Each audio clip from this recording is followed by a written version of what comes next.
Hey guys, I get asked the question all the time, when is the best time to lay grass in the Texas area, the North Texas, because that's where we're at.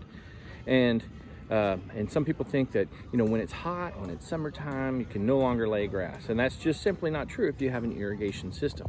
So think about when your grass is growing the fastest and when you're mowing it a lot out there, and think about what that does to sod as well. It's gonna root in fast, the squares are gonna grow together fast. And yes, you will have to water your lawn whenever you're planting a new grass. But whether you're planting it in April or you're planting it in July, you're still gonna be watering it 4 times a day. So what we ask our clients to do is, if they have pop-up sprays, they're doing 7 minutes per zone, and they have 4 start times, so 4 times a day. So 7 minutes, and we'll do like 5 a.m. and 7 a.m.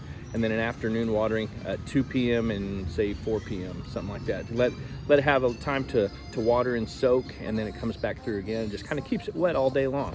So if you're thinking about installing grass and it's summertime and you have irrigation, then don't be scared. Get out there and get your lawn installed, and everything will be groovy. So our typical install season is for zoysia grass.